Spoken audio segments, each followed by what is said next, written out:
Zuhud itu meninggalkan kepentingan duniawi, menjadikan duniawi ini di hatinya. Dan zuhud ini termasuk amalan hati, nggak bisa kita lihat dari zahir. Beberapa ulama kaya, dia beli seakan-akan israf, boros. Apakah nggak zuhud di dunia? Belum tentu. Karena Sayyidina Husain ibn Syekh Habib Bakar bin Salim punya tanah banyak. Kalau ada tamu tuh nyembelih 1 onta. Tapi beliau mengatakan kalau semua tanah ana ini diakui orang hilang, itu bulu kuduk ana nggak merinding sama sekali. Nah itu bukan berarti dengan banyaknya harta nggak zuhud. Zuhud termasuk amalan hati. Fid dunya, terhadap duniawi ini, fa innahu basyirus sa'adah. Yang namanya zuhud itu adalah kabar gembira yang bisa membahagiakan seorang mukmin. Wa madharul inayah wa unwanul wilayah. Yang namanya kewalian semakin tinggi, semakin tidak tersentuh oleh duniawi. Bukan semakin tinggi semakin fulus, semakin banyak undangan, semakin modern rumahnya. Ketika orang diangkat derajatnya oleh Allah, tambah miskin. Kata orang-orang tasawuf, orang-orang sufi, ahlan wa sahlan bi syi'ari sholihin. Selamat datang dengan syiarnya orang-orang soleh. Orang soleh itu nggak pernah kaya. Kalaupun kaya, kata Imamul Haddad, faqiruhum hurrun wa dzul mali munfikun. Kefakiran dalam diri orang soleh itu bebas. Tapi wa dzul mali munfikun, kalau kaya munfik. Nyumbang sini. Raja'an thawaballahi fi salihi subuli. Tujuan mereka, harapan mereka adalah mendapatkan kemuliaan di jalan yang paling afdal. Ada orang soleh. Wa kama anna hubbad dunya ra'su kulli khati'ah, sebagaimana cinta duniawi itu puncak dari segala kemaksiatan, kadzalika yakunu bughduha ra'su kulli ta'atin wa hasanah. Begitu juga benci terhadap duniawi ini adalah asal muasalnya kebaikan. Makanya di pondok pesantren ini dididik bagaimana duniawi itu bukan segalanya. Bagaimana agama adalah satu-satunya. Kalau enggak tergiur, dia belum keluar. Kalau keluar, digiur sama perempuan, meleleh. Digiur sama fulus, fatwanya berubah. Nah, tarbiyah semacam ini nggak akan dapat kecuali di pondok pesantren indar rijal, di tangan orang-orang yang sudah yatarabba, terdidik. Makanya dalam riwayat, dalam perkataan seorang ulama, beliau mengatakan man la yatarabba la yurabbi. Yang tidak pernah terdidik nggak bakal bisa mendidik. Ada orang surahnya mama, jubah, rida, tapi akhlaknya kayak orang fasik. Itu yatarabba sawa. Gak terdidik ini, taruh banyak dengan nanti dulu mau di mana ya. Tapi orang yang terdidik akan bisa mendidik.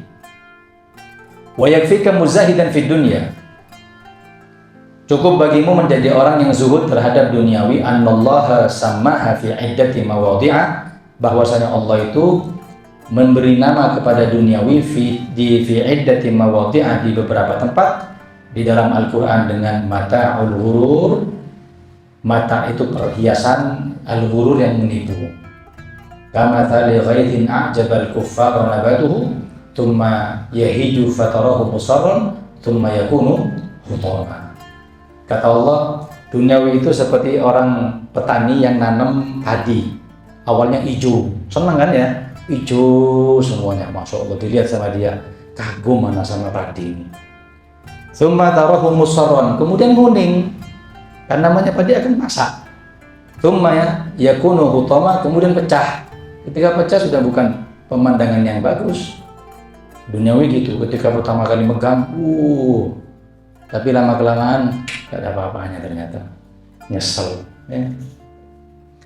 Wa qala Al-Hasan rahimahullah ta'ala mata'ul ghulul ka khadratin nabat. Perhiasan yang menipu itu seperti tumbuhan yang hijau, wa lu'bul banat, dan mainannya anak perempuan, mainan. Wa qala Syekh Abu Thalib Al-Makki rahimahullah taala, mata'ul ghurur ismun lil jifa. Namanya mata'ul ghurur itu namanya bangkai al-muntinah yang bau. Wa qad hasarallahu taala ad-dunya, maka Allah hasara membatasi duniawi itu fillahwi wal lu'bi. Duniawi itu main-main. Ya. Mathalul duniawi itu lu'bun lahwun, permainan, wa lu'bun sama lalai. Alladzaini la yaltafitu ilaihima aqilun, yang tidak menoleh orang berakal. Wa la yu'arid alaihima, dan tidak condong kepadanya illa kulli dzi ghabiyyin jahil, kecuali orang-orang yang ghabi. Ghabi itu tamak terhadap duniawi, jahil orang yang bodoh terhadap agama. Faqad qala ta'ala wa mal hayatud dunya illa la'ibun wa lahwun wa zinatun wa tafakhurun bainakum wa takatsurun fil amwali wal aulad. Ada mufassir menafsirkan duniawi itu la'bun, main-main, mulai umur 0 sampai 7 tahun, mainan anak kecil ya. Walahwun, umur 8 sampai 14, lalai. Anak umur segini ini masih temperamen, kadang baju rambutnya dimohak, iya.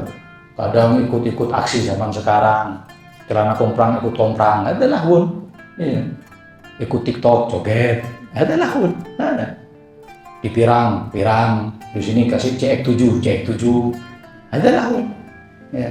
Sampai kapan? Umur 14. Baligh, akal sudah mulai matang. Wazinatun 15 sampai 21. Jadi kalikan 7. 7 pertama la'bun, 7 kedua lahwun, 7 selanjutnya zinatun, berhias. Ya Pak, umur 15 sampai 21. 17 sweet 17. Oh ngapain gendang ini? Ada zinatun. Yang perempuan sudah mulai tahu caranya maca. Laki juga gitu, aksi. Kadang beli make up berlebihan. Kadang datang ke maulid seperti make upnya umi-umi. Hakada zinatun. Sampai kapan? Umur 21. Kalau mungkin bisa distandarkan umur 21 selesai kuliah itu. 22 selesai kuliah. Baru dari situ mulai mencari jati diri. Anak ini siapa? Baru wazinatun wa tafakhurun bainakum. Mulai tafakhur. Berbangga-bangga. Man ana khairun minhu. Khalaqtani min nar wa khalaqtahu min tin. Mulai ana ini. Dia punya barang, sepeda motor digasuk. Ada aku mah, ada hagi. Ya. Mulai nge-gym. Badan kecil ya, pecah. Lengan ini pecah. Coba perut dan six pack tafakhur. Memang di fase seperti itu. Ya, mau tidak mau. Nanti ngalami mungkin sekarang. Jadi kalau ada anak pondok, rambutnya ada sedikit yang dikuningkan, ditutupi di kopiah. Ya, coba tanya umur berapa? Oh 17. Nah, wazinatun. Masih senang berhias. Ada fitness susah. Umur berapa? 22. Nah, mutafakhurun. Mulai biar tahu man ana. Setelah umur 28 baru watakatsurun fil amwali wal aulad, sisanya adalah memperbanyak harta, memperbanyak anak, memperbanyak sampai selesai. Hadhihi dunia. Ini sudah. Ya. Jadi keluar dari kebiasaan ini luar biasa. Ya bukan enggak boleh, boleh pakai gamis, rida baru atau sunnah. Tapi sampai melampaui batas jangan.